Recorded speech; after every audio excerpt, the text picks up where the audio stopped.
All right, folks, Alan, we're coming back at you for Ozark Mountain Outdoor Adventures.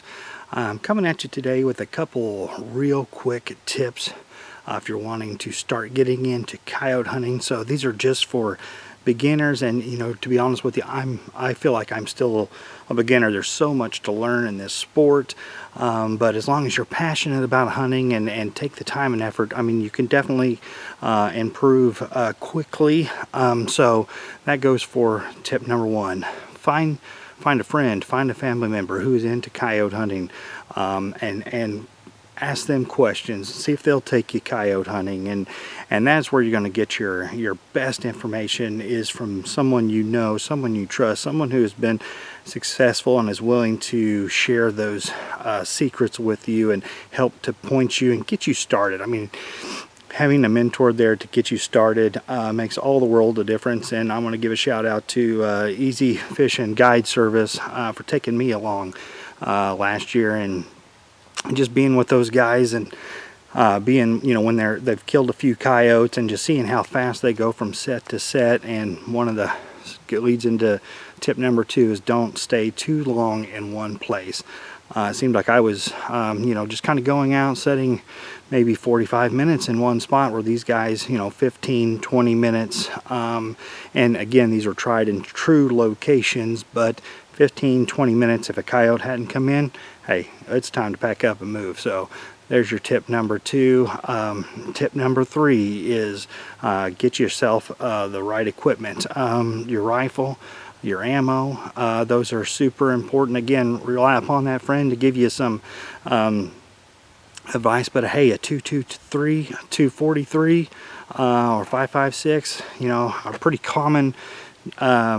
243 for deer hunting rifle for youth. You can use that for coyotes. The 5.56, 223, they'll kill coyotes. You got your 2250. Hey, you can use your deer hunting rifle, the 30-06 or 308. Anything will work. Depends on really what you're wanting to do with the pelts. Are you wanting just to take them off your property, save some deer, save some turkey, or you wanting to do your pelts? And so I would assume if you're first getting into it, you're just wanting to get some coyotes under your belt, so the 30-06, the 243, I mean, all of those are going to work to help get you started into the sport. So that's your next tip. So also another tip would be to, hey, talk to some local landowners.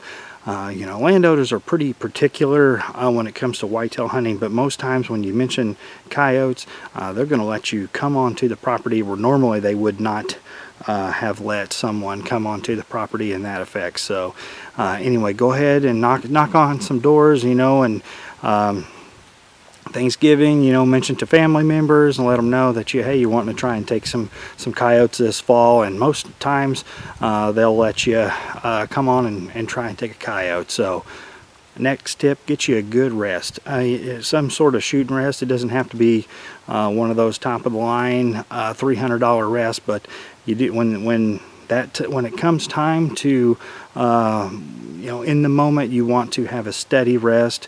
We all get excited in those microseconds before the shot, so being able to take that moment there on a steady rest will make all the difference in the world. So again, your ammo, your gun, listening to a mentor will help you, knocking on some doors. All these will help you take those first steps getting into the sport of coyote hunting. So again, thanks so much for tuning in. If you haven't already, go ahead and hit like and subscribe to the YouTube channel, and hey, we'll see you out there.